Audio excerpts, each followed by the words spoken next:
Well, I'm really excited for this conversation, and welcome to everyone else who's joining us today. We're going to be jumping in to look at the evolution of MetaCartel into MetaCamp. And I saw your tweet a short time ago, Yalor. I like the way you framed that around like moving from the digital community space into the physical community space. I'm excited to kind of explore that together. Um, I know you've been on our space before, so you know what to expect and stuff.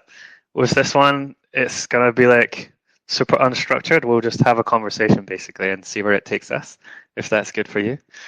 Um, Works great for me. I always appreciate just chatting. Sometimes it's painful to organize and arrange things when the most interesting content is just to kind of ping pong back and forth. yeah, that's what I felt. And also, I want to encourage people that are listening. If you have a question and you want to jump in the conversation, drop the question in the comments, or you can also request to speak at the end. Like, I guess maybe with like 20, 30 minutes left, we'll kind of open up the floor and bring people in, and we'll kind of open it up to community discussion. Um, but yeah, let's jump in. So um, I guess yeah, I just want to give you an opportunity to introduce yourself to the community and let us know a bit about like what you're working on and stuff at the moment.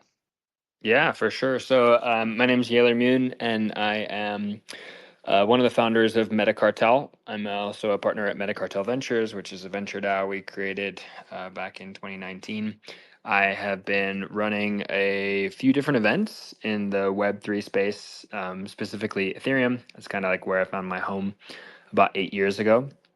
Running a few events, one more of a global gathering of governance folks, DAOists, that Ben had the pleasure to join in Detroit, called MCon, where we focus on kind of like what's emerging in governance, what are people working on or bringing to the ecosystem right now, and how can we collaborate better to create collective solutions that will push society forward. And then MetaCamp, which is kind of our regenerative Web3 crypto camp that happens in Costa Rica every year. We are on our 5th year now. We're going to be doing it in April next year.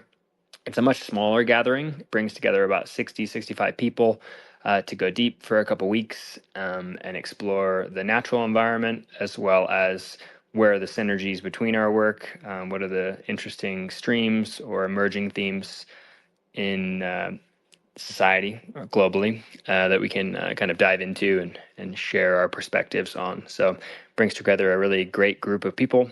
And I think that's where our paths crossed with Fifth World and the VDAO guys with a lot of regenerative and sustainable community development strategies for a brighter collective future. Nice, yeah.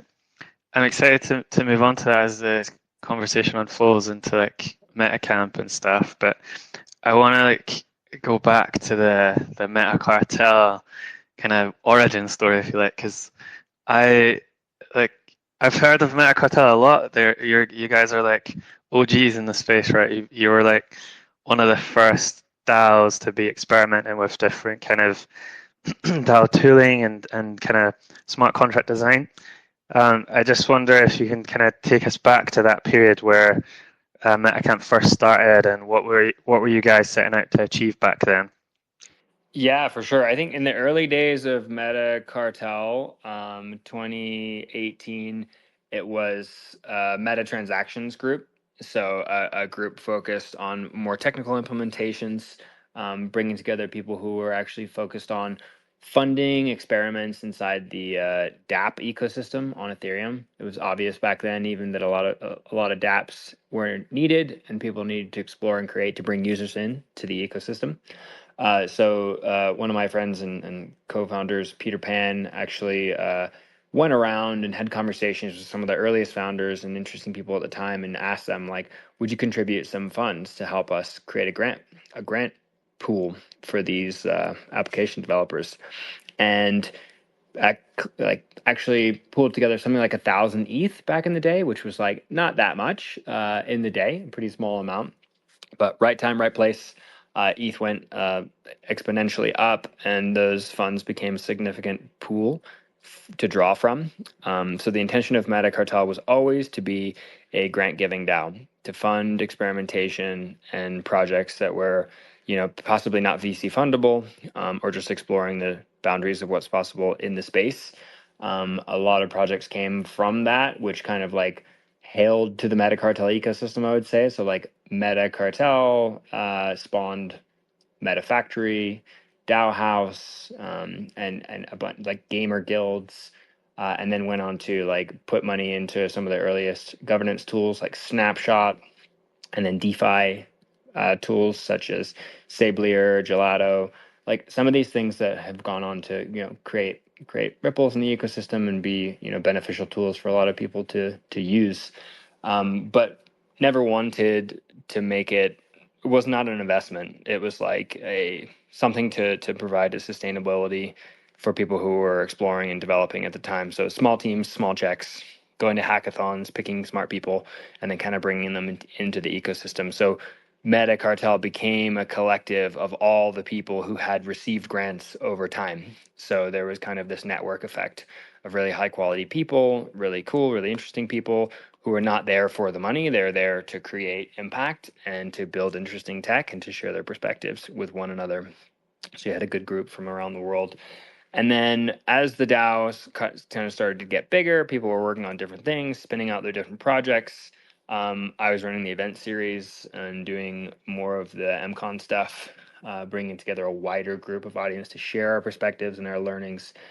It became apparent that doing intentional physical gatherings was a really great way to bring the community back into alignment. So 2021, we're kind of emerging from the COVID cave, and everyone's like, we should do something. We should get the group together. And one of my friends, Zach Anderson, actually proposed doing a gathering in Costa Rica. And I was like, well, that doesn't sound terrible. And we kind of scouted the area that he'd been living in for a while. He moved his family from Portland to Costa Rica like 6 years ago, maybe 6 or 7 years ago. And he was in a beautiful kind of beachfront location in Playa Negra, Costa Rica, on the Pacific coast. And we rented the hotel next to his property, brought like 60 people from the DAO down, had a great time. Just like really good conversations, a lot of like casual networking, sharing meals, doing some exploration and surfing. So it was a great little decompress from some of the big conferences and, a heavy schedule of work. We find ourselves buried in the computers and the laptop screens so often. So to disconnect from that a little bit and see the human element of the people working behind the code was a great opportunity. And that sort of became its own community. MetaCamp's now on its 5th iteration. We, as a group, have bought some property in Costa Rica. We're going to be developing a campus, sort of innovation center for short to medium term stays and to do kind of like intentional gatherings with certain topics and themes throughout the year. And that is how MetaCartel has kind of grounded itself into the physical environment down in Costa Rica specifically. Wow, I can't believe that you guys raised 1,000 ETH, and then it sounds like at that time that ETH pumped, so it like set you up to like issue all these grants and stuff. And from what you're saying, it sounds like people who received grants actually joined the DAO as well at that point. Was that That's part right. of the The structure was USDC grant, ETH or USDC grant. You could request what denomination, and then one share in the DAO, which was worth like an ETH or something. And so everybody who was receiving a grant would also have to be a person who would be a good candidate for the DAO. They wouldn't get 10 shares, which was the founders membership, 10 shares. 10 shares meant you contributed capital. The minimum stake was 10 ETH. So by contributing that, you were like really strongly signaling that you wanted to support the kind of projects and be involved in the governance of the DAO. But the single share memberships were kind of like sweat equity memberships, where it's like you can do nothing, or you can start to vote on proposals and gain more shares. And so we collected all these great founders from the grants that we gave to these teams. Like we were the first check to Snapshot after they won their like hackathon bounty, basically, before anyone invested into them. And we look at that as like seeing and identifying really early teams, like high quality talent in the ecosystem, and being like, here is money, go create value with it. And I think that's how a lot of us have always seen giving grants and creating impact in the ecosystem by identifying talent and people with unique ideas and giving them the resources, removing the roadblocks to help them just kind of like launch. Mhm. Very cool. And I guess thinking back to those early days, I'm curious, like what you learned on that journey around like how to. Two questions really. One is like how did you go about engaging the community, and the second thing is about like I think one thing that comes across from my perspective with MetaCartel is that you have this super authentic vibe. It's like you guys are, like you said, you were trying to build cool shit on Ethereum. You weren't out there trying to sell stuff to people. You were trying to like improve the whole ecosystem and find founders that were doing interesting stuff and get them the funding that they needed. So I guess I'm interested in like the engagement piece, like how did you engage that community online, and the kind of growth piece that goes along with that, and how did you grow that community in it whilst kind of staying true to your values and remaining authentic? Yeah, those are really good questions. I think the authenticity piece is something that actually is quite lacking in the space these days, with everyone promoting their infrastructure tech project or their own individual, kind of self-serving thing. MetaCartel always had the ethos of like building for the collective, building for the community. If you go to our website, metacartel.org, and check out the community manifesto, that is the thing that we're all about. We've always been about individuals coming together for the collective good and pooling our resources to create greater impact than we could individually. And so back in that time, that message kind of struck out. We were exiting the ICO days, like big pump and dump stuff. So people were looking for, intentional opportunities to connect and to bring their perspectives into a wider group that they could collaborate with. The way I think it's like, I don't know the way of saying it, but it's like authenticity begets more authenticity. It's like be authentic first, like as a person, and share like even if your opinions are like drastically different than the mainstream, sharing them and being willing to buck trends is something that people respect in the end because they remember. So a lot of our early founders, a lot of our early members were those kind of people who were, dark horses. They were making bets that other people were not optimistic on. They were exiting their careers at Amazon, Apple, Microsoft to work in this crazy Web3 space. It was still so early and still really is so early, honestly. And they were choosing to invest their time and energy in here. And very few people were investing in companies like that back in the day. There was not the VC capital that we see today flooding into the market. And so the opportunity to be among a group of peers, be around equals, to be seen as an equal, and to be developing for the community was something that people really kind of connected with. They were feeling inspired, feeling supported. It was it's kind of like one of those intentional groups, where you step into the group and you're like, oh, this is a high quality place, and I feel really good being here, right? Like there's really good people there. They're supporting one another. They're not only helping fund each other's trips, like at conferences, but the network itself, just knowing folks in the group, opened up a lot of doors and created a lot of opportunity for everyone in there. And I would say that if you spoke to any former MetaCartel member, they will tell you that MetaCartel was a formative experience for them. It led them into so many relationships, so many opportunities, and helped shape their thinking about how to develop best for the community. So, community focus has always been key, and it's a deep personal value of mine. Building for the community, building for the collective, creating things that empower and lift up others, and showcase the better way of doing more equitable distributions, which is has always been the DAO way. I love that. I think it sounds like it was something that people wanted to be involved in. Like the value was just so strong within the community that that was its own attractor in a way. Like people wanted to find out what was going on and like get involved and join the DAO. That's kind of what I'm hearing from what you described there. Yeah, I mean, you had to pay to join the DAO. So it was like you had to really want to be in the DAO. Like you can't be like, "Oh, I'll come to a community call and just hang out and decide if I'll be a member." It was like over time those staking values were going up, right? ETH was $100 per ETH when we collected it, and it was 10 ETH. So it's $1,000. That's a commitment. But over time, like the commitments became more and more and more.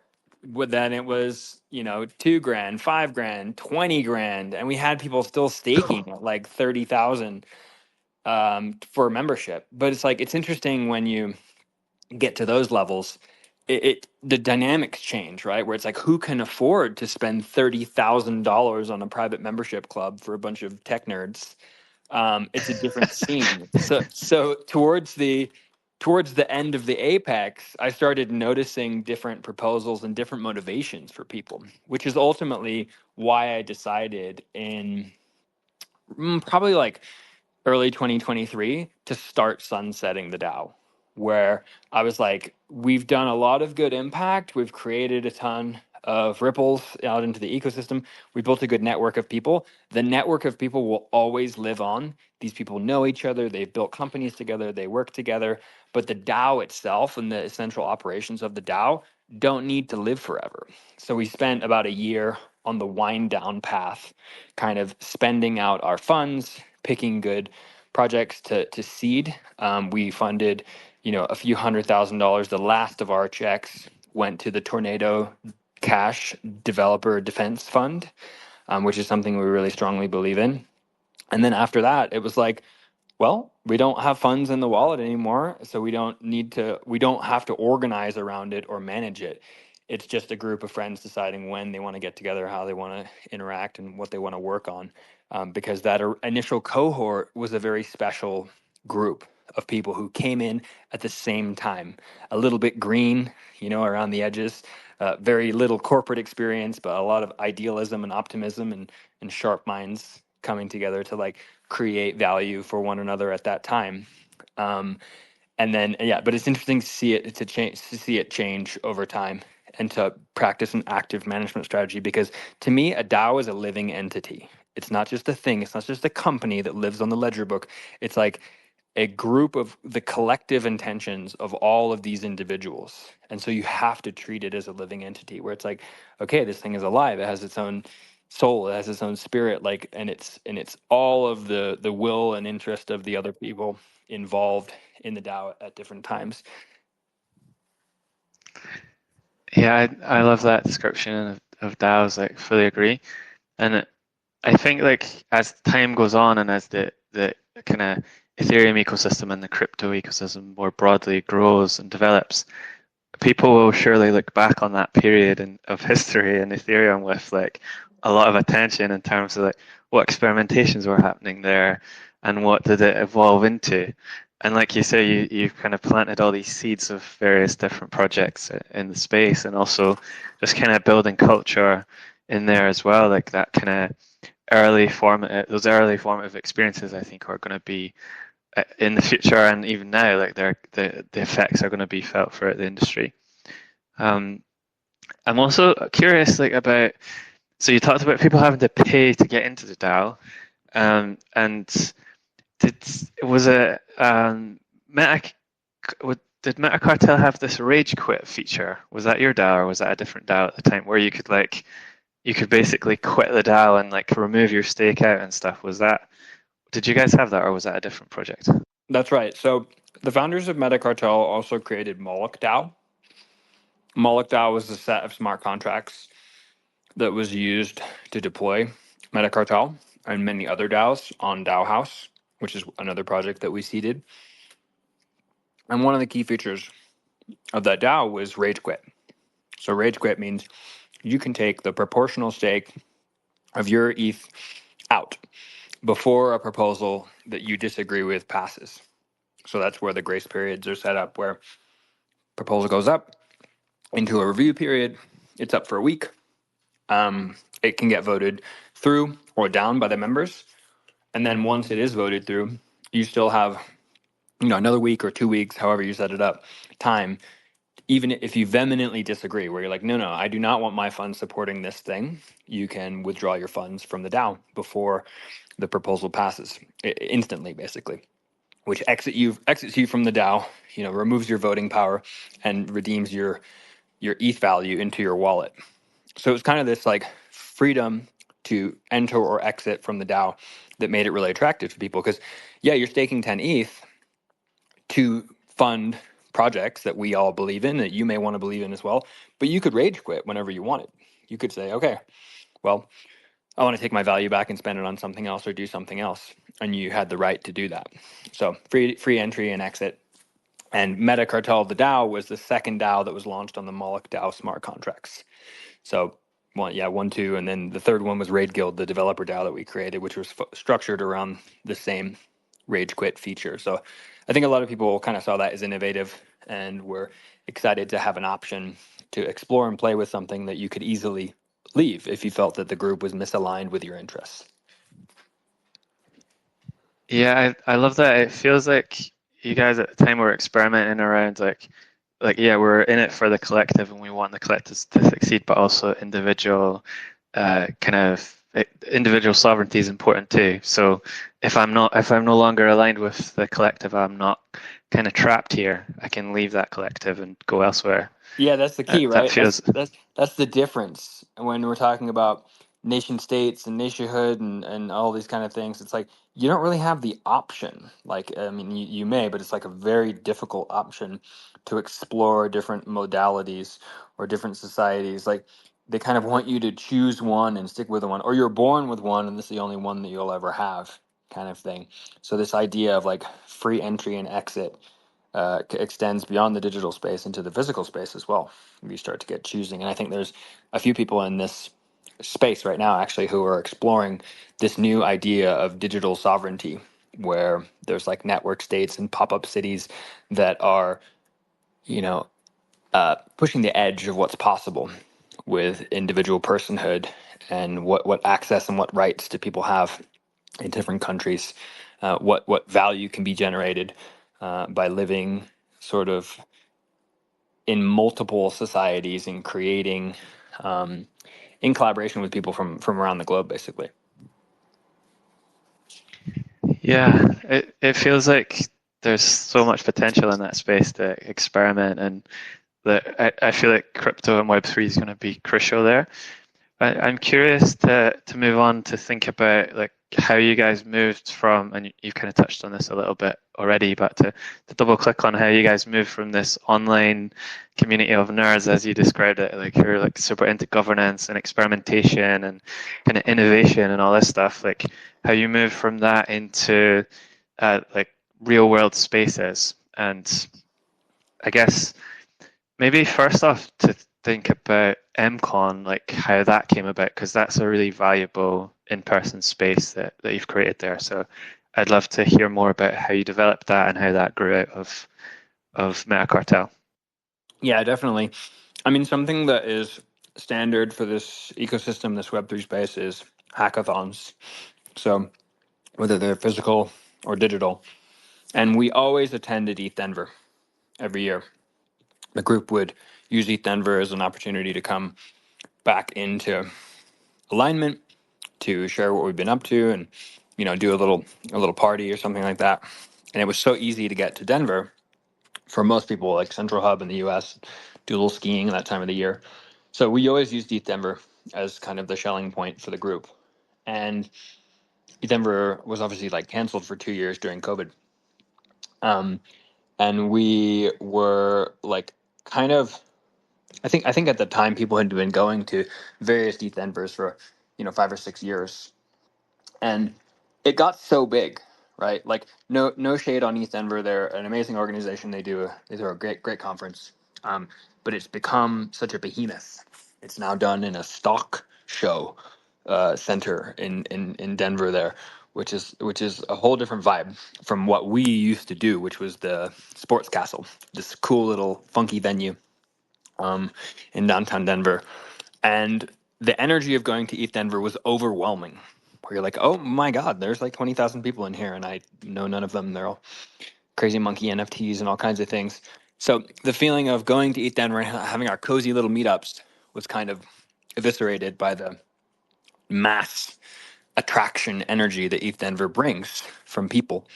And we were like, it's like we need to find a way to separate the noise from the signal. And so right after COVID, we were like, we should do something. We should kind of just do something ourselves, but still do it in Denver. So I think ETH Denver sponsored the first MCon. It was like Gitcoin, ETH Denver, Tally, Polygon, like some of our early team and early members of MetaCartel. They all chipped in to make it happen. They were like, great, MetaCartel event in Denver, sounds good. So we did it in September, which is like perfect weather. So it's like ETH Denver in September would be like amazing, right? Because it's like great summer weather. So we kind of took that like summer spot for people where if you weren't traveling to Europe for a conference, like, and you were near the northern United States, it was easy to get to. Um, and we always threw our conferences kind of like the opposite of scale up as big as you can. It was like get as high quality as you can, get the most interesting, the most novel, creatives to come and share what they're building on, what they're working, and put them in kind of like a group format where they're among and with other people that they can share their ideas with. And so we did the opposite of ETH Denver, and people just loved it. They were like a small, highly curated conference of people who are deep into the governance and DAO space. It was like, it was an amazing outcome. People loved it. They got a lot from it, and we did, have we had a cohort of new people too who like got so enthused and excited about governance that they began working in DAOs and launching their own as well. And we saw that like that was what people wanted. They kind of want more tight knit tribal. No one wants to be like at the 100,000 person, 20,000 person thing. They want to be in a group of 150 or a group of 300. And so the more we can individuate these people off into groups and subgroups without trying to scale them all collectively into a like mass where you all just become like I don't know what it is. I feel like it's like cattle or something, where it's it's literally the ETH Denver's in a stock show, and we feel like cattle going because there's all these booths and stuff. It loses its charm. It loses its authenticity, and you start to feel like, maybe this isn't for me anymore. So like, what is for me? And I think that like there are many pathways to coming into Web3, coming into the crypto space. You could be interested in tech. You could be interested in trading, or find your way in as an artist and NFTs and things like that. But I think the general unifying theme is that you're interested in exploring alternative ways of doing things, of working, of living. Like what does your contribution look like? So you find a lot of like good, high quality people who are exploring what it means to live and work, and that's a generally good group to hang out with, to have some drinks with. So that kind of energy was what led us to creating physical conferences, and then going from we started to notice that like MCon was scaling as well. 300 the first year, 500 the second year, 800. It was like, oh, okay, like these are starting to get bigger and bigger conferences. And wanting to push back against the culture of scaling, because it seems to be the theme is when you find something successful, you push that button until and just until a maximum profit or maximum value comes out of it. But by pushing against and saying like, okay, cool, we're going to keep it kind of closed, we're going to keep it kind of tight, we're going to select all the applicants and look at all the applications, and make sure that like everyone who's there is like not in alignment on their perspectives, but that they have the general knowledge and understanding as of peers, so they can share their perspectives, share their ideas, and you could turn left or right and find someone who you might have an interesting conversation with, and who you probably end up calling friend, which is what a lot of this work has been along the way. It's like digital friends you meet online and then start to come together with in person. It's physical friends you meet at conferences that you start to travel with.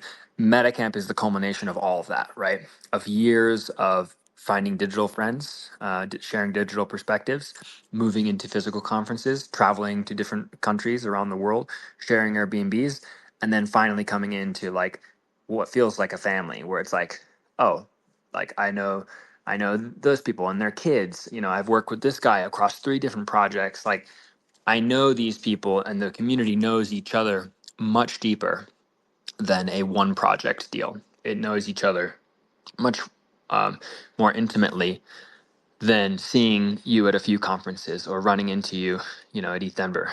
It's like these people are woven in with each other's lives, their work, and we are a network that shares opportunities with one another.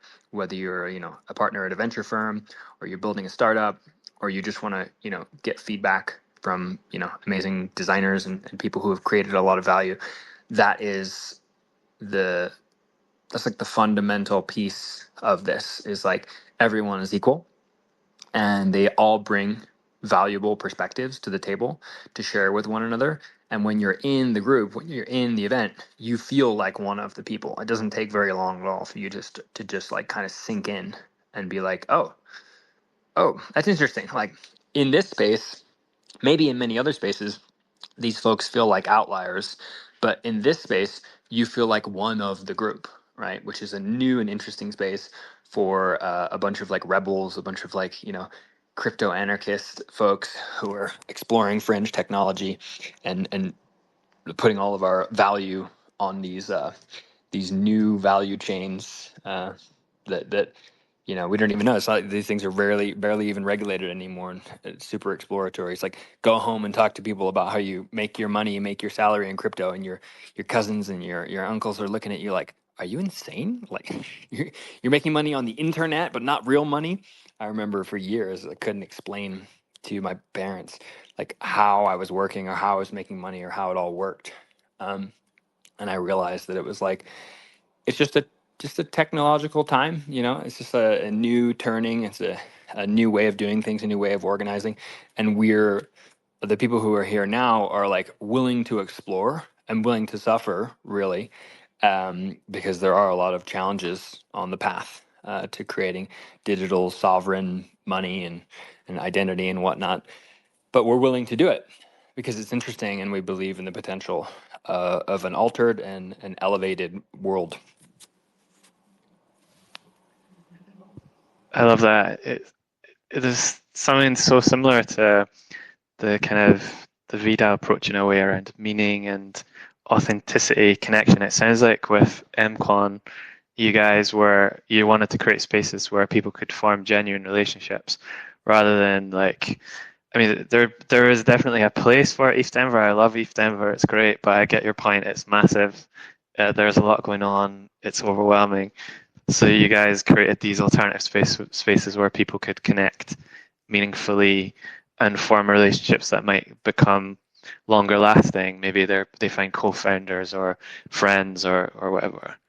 Um, I love that. It feels so important in the space that we don't lose that.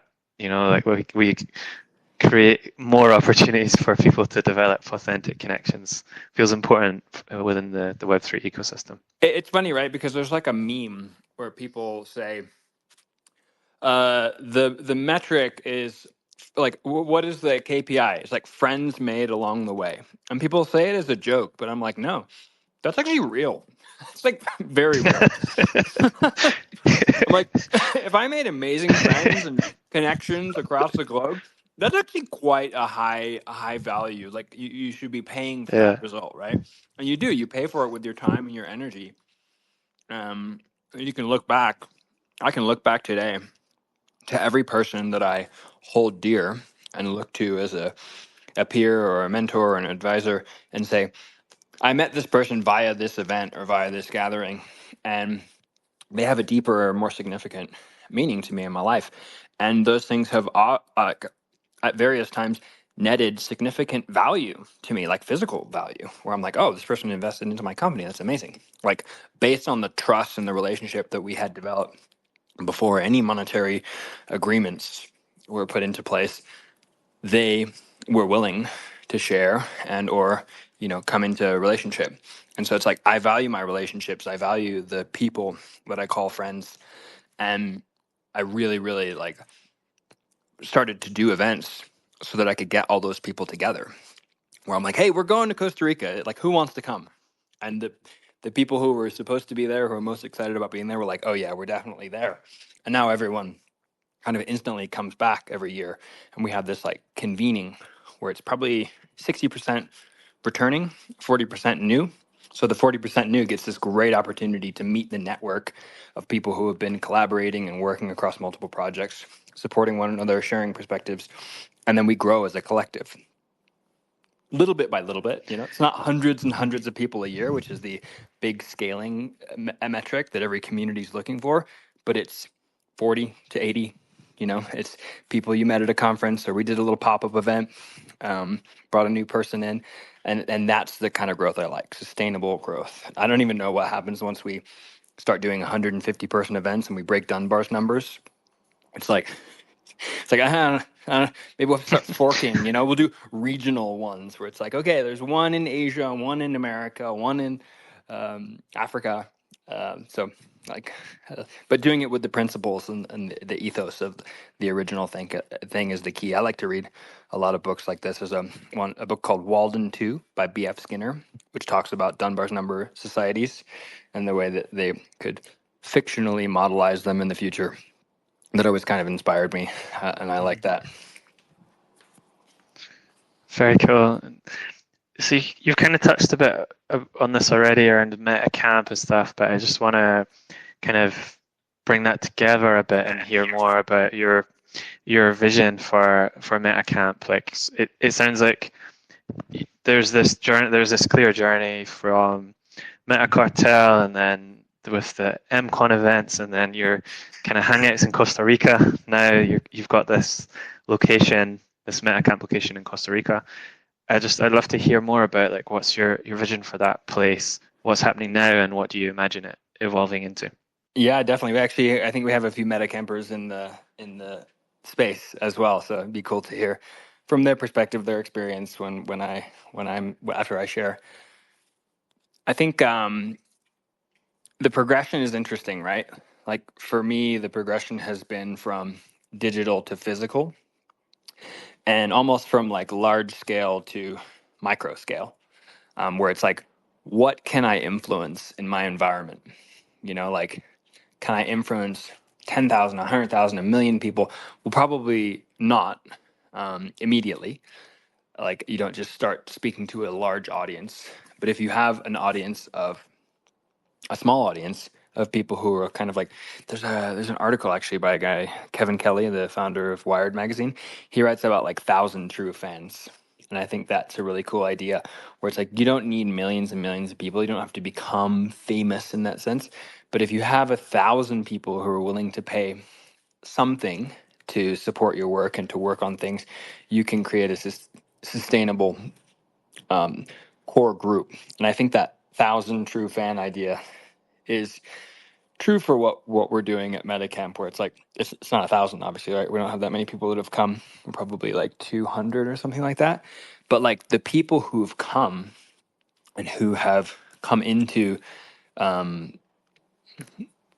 contact with one another leave feeling like, damn, we need more of these. We should do more of this. So it's like we give them the opportunity to bring what they want, to bring their highest self, to bring their expression to the group, and add it to the whole, have it be a greater than the sum of its parts. And doing it physically. I mean, so it was kind of a hack, I think. If we did another event in the North America, it's like people are like, okay, North America, great. Go to Denver. I don't know, go wherever. These places are like, okay, sure. But you pick a place like Costa Rica, and you're like, hey, we're doing a small group gathering of like people who are interested in the kind of tech and things that you're working on, people who have interesting perspectives and want to share what they're up to in this really beautiful tropical environment. People are like, well, I mean, that sounds great, right? Especially for the single, like remote nomad folks, it's a lot easier. Although we do get about 30% families to come out, which makes an amazing vibe. You get the full generation. Sometimes we have like grandparents, parents, then kids, so you get the whole step. But the thing that happens in Costa Rica is like everyone's taken out of their environment. I'm not from Costa Rica, right? So like I'm not native there. There's a few native people who are living there now, and we work with, a lot of business owners and stuff from the area to learn what's cool, what's interesting, like, what's sustainable for the area. But you get exported from your place, from your comfortable natural environment into a new habitat. And I think that has an effect on people where it's able to shift their mental state and put them into more of an open and explorative place where they could hear ideas a little bit more openly, and they could be willing to collaborate, willing to explore. And then the other thing I like about the event is you don't really know what to expect. You show up and you're like, who's going to be here? I don't even know. Like, why did I say yes to this? You're just like, for a lot of people, they're just like, it just feels like a yes. It feels good, it feels exciting, it feels interesting. And we wouldn't get people coming back if they left going, oh, my intuition was super wrong. Most people are like, my intuition was right. And not only that, but like I left feeling either invigorated, inspired, and excited about what I'm working on, or I left like with a big decision to make where it's like maybe my work doesn't serve me. Maybe the things that I'm like putting my energy into are like actually not aligned with my highest interests or my highest skill. And so you get people at different stages coming in, because I think that what we're doing here is actually a form of like radical transformation, a form of personal evolution, where in Web3, this is how I look at it. You can create your own reality. You can create new technology, new societies with these new contracts that actually transcend the old, formalized, indoctrinated policies of our forefathers. We're trying to replace those with more dynamic, more living organisms. And that's what I think MetaCamp actually echoes, is a dynamic, living community that is not an overly structured workshop or a corporate sponsored thing. You see these things before where you're like, you'll have a project or a team that is working on something, and then they'll try to do a team retreat, but they kind of kill it with all the structure. People just want to be together, spend time, have conversations, share meals.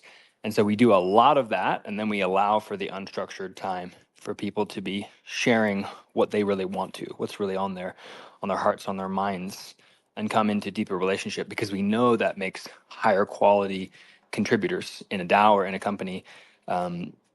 Plainly, when you feel that you're a part of the group and you feel you are understood deeply, you're willing to take more risks, and you're willing to invest more emotionally as well as physically into the collective outcome.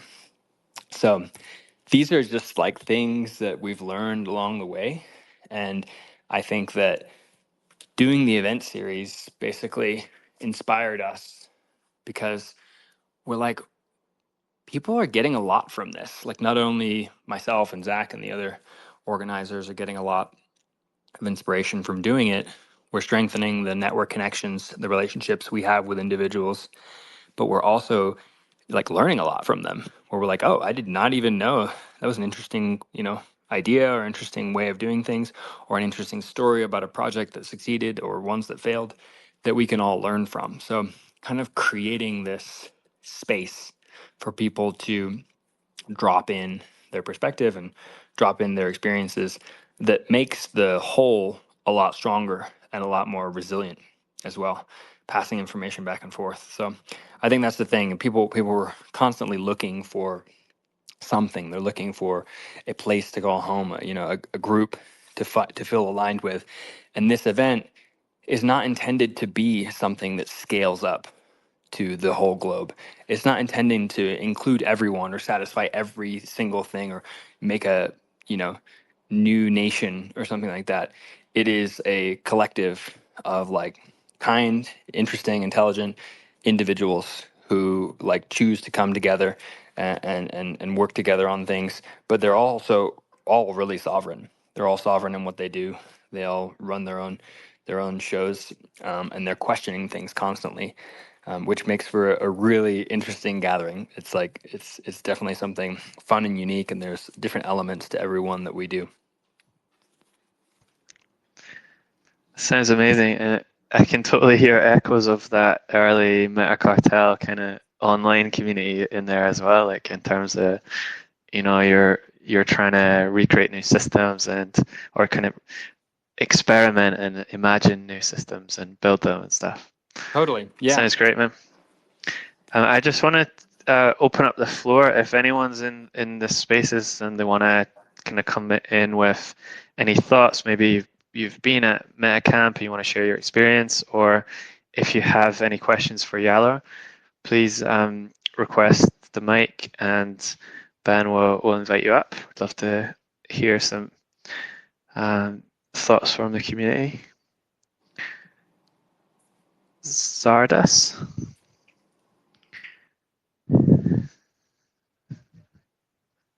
Bangkok like a few weeks ago. I think I saw you there, Chris. Hey man, welcome. Yeah, and I hope to go to Costa Rica coming year. Maybe it depends on family. But I was wondering, just an open question. I was pretty involved myself more like 15 years ago in a topic called transition towns. Is there any like relation to that, or is it totally something new to you? The transition town network. Yeah, so the transition town network is super interesting. I'd actually like to do an event on that inside VDAO where we'll deep dive into it.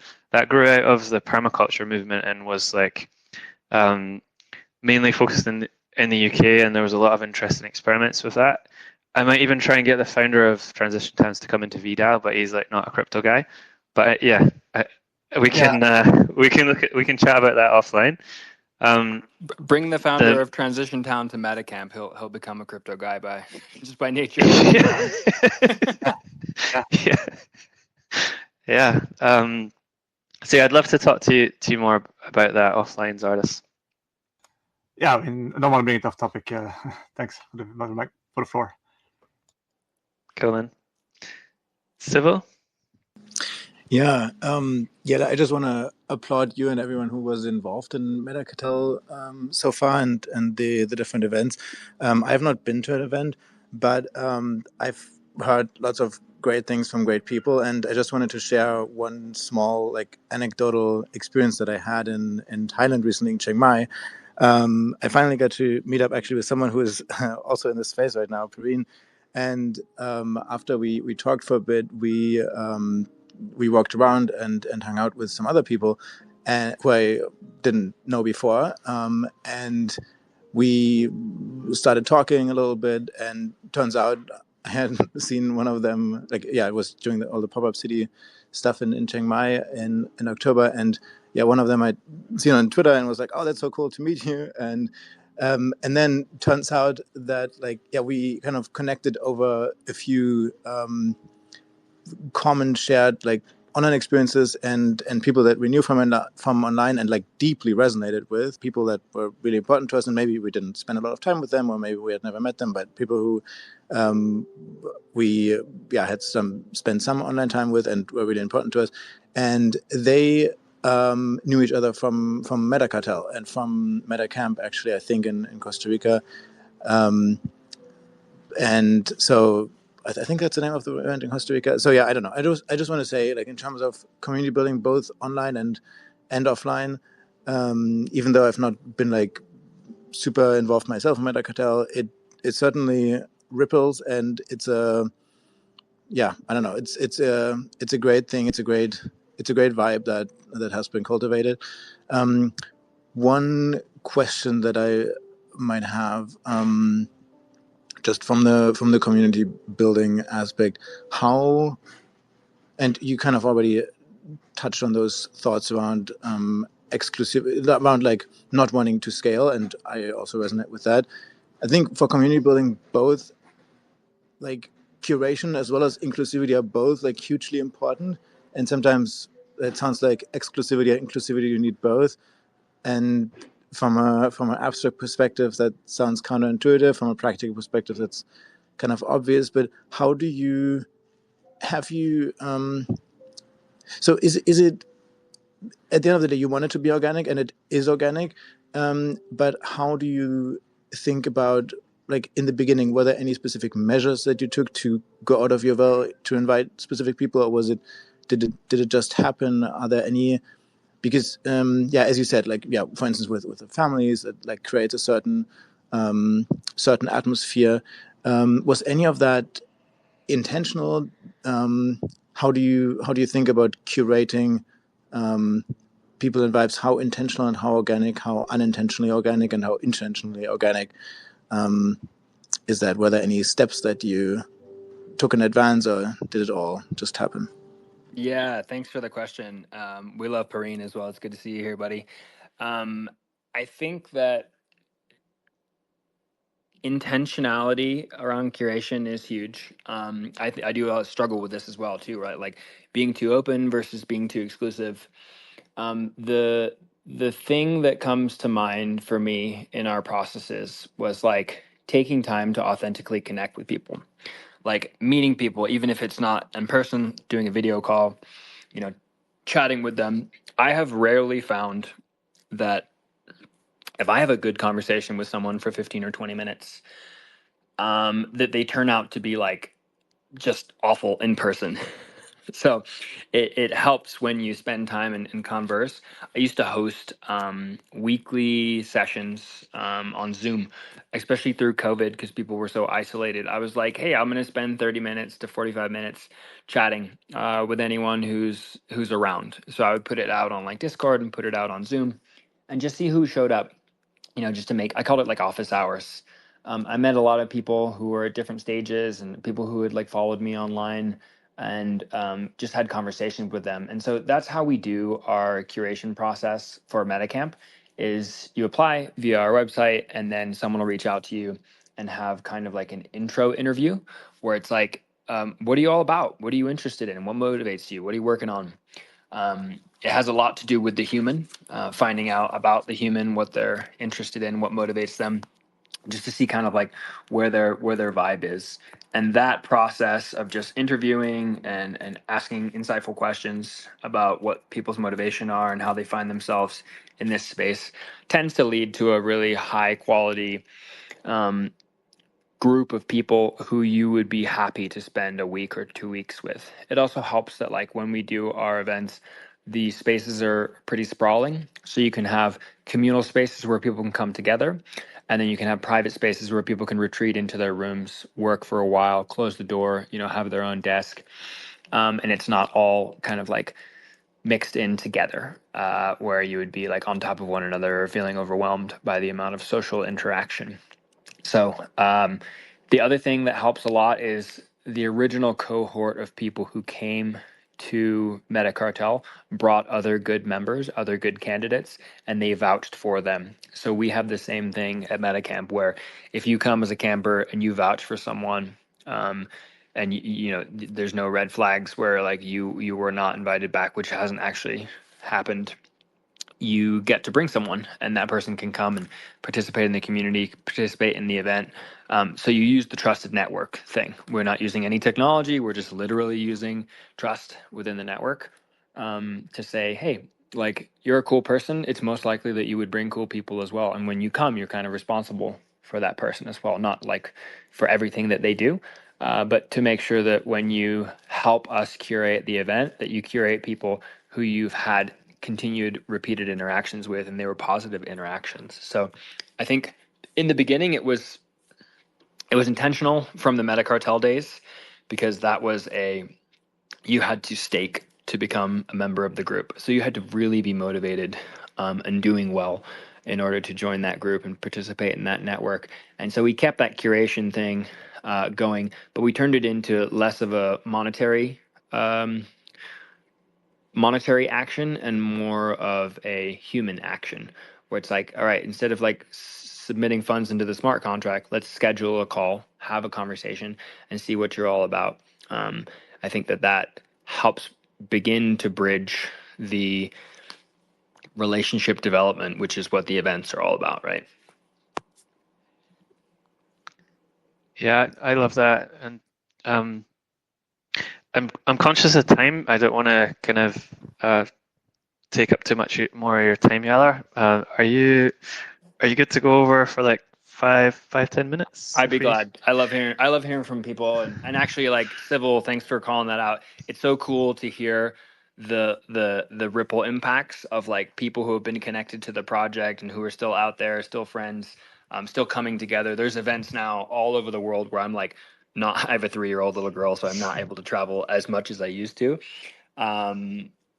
But like seeing people see one another where from one event to the next, and then like taking the time to get together and then bringing new people into that circle, that's the most meaningful thing to me, because that means that our efforts, even small as they may be, are echoing around the globe at events everywhere with new people, and you're like, oh, the vibe is good. So it's like you met someone who the vibe was good, you probably got that vibe as well, and you're like, that sounds kind of cool. I would, maybe I will check out that event, or I will join and participate in one of those events one day. And it's like, you don't have to come to the next one. There are many events happening. You always know where to find them. But when you're ready, the events are there and the community is there to step into, which is a really nice thing to know, at least.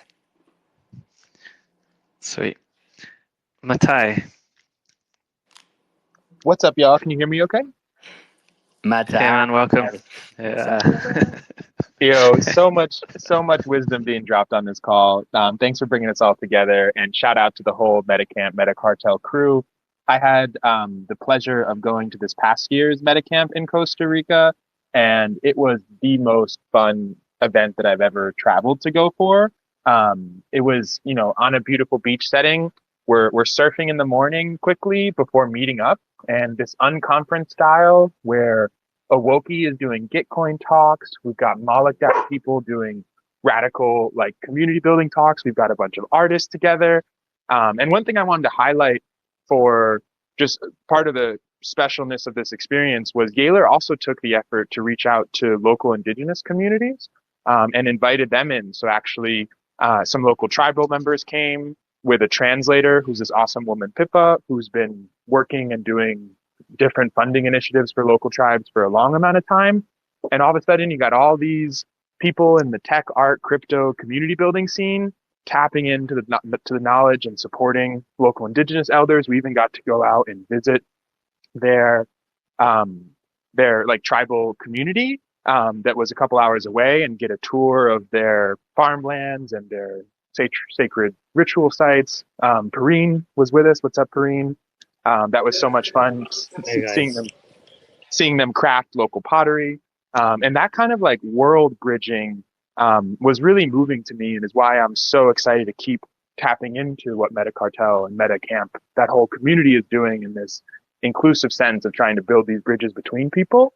And so I think my question to Yalor was, how do you find the time and I think like almost like the bravery to continue not only just focusing on the flashy next best thing in crypto, but also bringing us back down to our roots and bringing in indigenous elders to help share some of this, generational knowledge that has been cultivated for thousands of years as we try and build the future of collaborative tech tools and ecosystems. How do you kind of continue to show up in these spaces while bringing that energy forward, and what are you excited about in the future? Ooh, I just got to say, Yalor is awesome. What's up, Breen? Oh man, How are you? I'm doing fantastic, man. Doing really well. I find that the work is generative. It is not. It does not deplete me. It gives me energy. I am like enthusiastic, excited, like wake up with like a smile and with energy, because I'm like, this is like really like feel very fortunate, right, to be in this time, to be creating right now, and to be bringing like I get to learn so much from the people who come to into these projects, into these events, because I don't know half of the things that y'all know. I'm like, not even educated in computer science. Like, I don't even understand a lot of the technical terms that are being floated around, but I understand people deeply and I care for people deeply. So it's like my happy place is like figuring out where the people are at and finding like what serves them. And so seeing people come, and like a lot of what we do today is like a collective development where it actually looks like a lot of me because I'm the one holding the reins, but it's a lot of ideas, suggestions, and support from people who are just passionate about what they do. So Pippa's a great example. She's running a nonprofit in Latin America, restoring indigenous communities and protecting these cultural heritage sites. And well, like, what better thing to do than to plug her into the Web3 ecosystem? Because now she's raising money in crypto and a significant portion to build cultural centers like around the world. And it's like, oh, that's a perfect thing that people like actually care about and want to support. And crypto can be a part of something that is actually regenerative, that is like sustainable, and that brings value to people in the world. So it's like when we do things like that, there's always an element of like, is this sustainable? Does this spin the flywheel? Does this create more value for people outside of our little echo chamber? And I find that the more that I align with something that serves a wider audience, that brings more individuals into a state of like abundance and state of like creation, the easier it is for me to do it. So yeah, you'll see me all over the place working on tons of different things and experimenting, exploring, and popping into a lot of the other events that are happening to see what they're up to. But I think for those of us who create on that level, it's like the work, it's like life, you know? It's not work anymore. It's like it's fun, it's interesting, it's challenging, but it's also the rewards are in seeing the whole thing come together and being able to participate in it, because I never found the thing that we are doing today. I haven't found it out there. So it's like someone's got to do it. You got to create the thing that you want to see in the world. And so to be a part of that and to have others like yourself, Matai, look and say like, wow, how did you create this? I'm like, well, you're here, right? You helped create it. Like we are doing this thing together, and it's amazing that we get to participate, we get to be involved in it, and that people choose to spend their time and their money coming into this thing that really has a profound impact on people. So yeah, thanks for believing, thanks for participating, and yeah, I think that's what's going to carry us forward, is like tuning back into the thing that inspires us the most, that uplifts us the most, and makes us feel like excited, right? Where it's like, oh yes, I really want to do this. I really think this needs to exist in the world. Like those are the people I want to be around. Those are the people that I want to support. 100%. Perrine, Hey, did you have a question for Yala? uh, I just wanted to know where do I book my flights for when, what are the dates, and Let's go. All right, Perrine's in.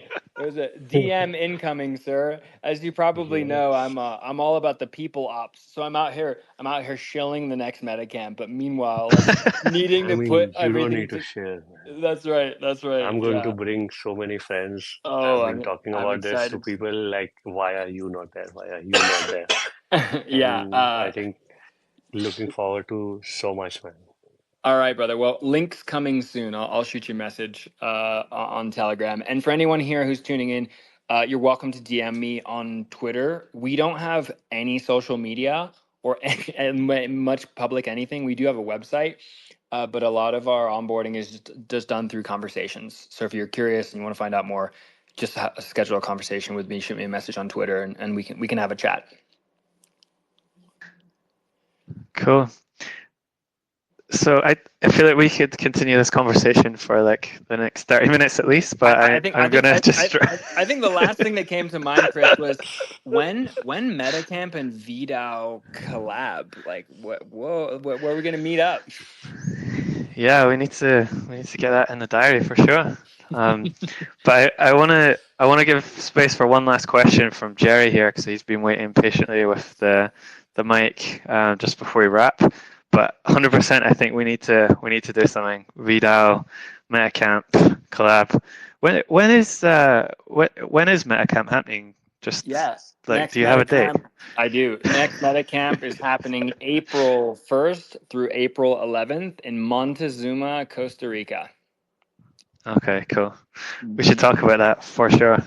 Yeah. Jerry, did you have a question a last question for Yalor before we wrap up? Hey, Chris, thanks. Hey, man. Yalor, no, I don't really have a question other than like I'm sad to see like that it ends. What even did if you it say? What did continues. you say you're sad to see? I didn't hear you very well. I'm sad to see that like a certain portion of this ends, but very excited to see that everything continues. Like the way that everything has grown with MetaCartel over all of the years has been one of the biggest inspirations for me as an older statesman of this community, right? Like, I'm an old guy that has just followed what you've been doing and how you've been creating and building everything inside of MetaCartel to be such a formative layer of the new world that we all want to be a part of. I just want to say thanks. Oh, I don't know what else to say than thanks, Jerry. Super appreciate that, man. Yeah, it's I like to say that the seeds from the first thing fertilize and grow from the second thing, right? The phoenix rises from the ashes. So we're always recreating, and our previous endeavors, which may not always succeed, are fertilizing our newest endeavors. So it's cool to have people like yourself follow along and watch and see what is being created in the new iterations. Yeah, that's good perspective. Yeah. Thanks a lot, Jerry. Yeah, this feels like a really like a natural point to bring things to a close. Thanks to everyone who came up and with your questions, and sorry to those that didn't get a chance to speak. I'm sure we'll have spaces in the future where we'll invite Yalor along for more discussions. Before we close, Yalor, is there anything else you want to say? Like, if people want to get in touch with you, you said the best way is for them to contact you is via DM on X. Is that right? That's right. Yeah, you feel free. My username is the same on Twitter as it is on Telegram, so you're welcome to ping me there. And yeah, always open for conversations and chats. And yeah, really thankful for you guys too, VDAO, for hosting the space. Feels like our communities are in strong alignment, and we're always open for collaboration and exploration. Let's get our hands in the dirt down in Costa Rica. Yeah. Sounds great, man. Thank you so much for joining us today. It was really just so interesting to see this journey you've been on, and it feels like I can't wait to see the next stages of this evolve. In terms of VDAO, this is our last X Spaces of the year. So we're gonna take a break. We'll be back in January with some new guests to continue our monthly spaces. So just want to wish everyone a good Christmas and New Year when it comes, and keep in touch. If you want to get more involved in VDAO, you can find us on Discord, follow us on X, and yeah, I'll see you all again soon. Cheers, guys. Ciao. Happy New Year.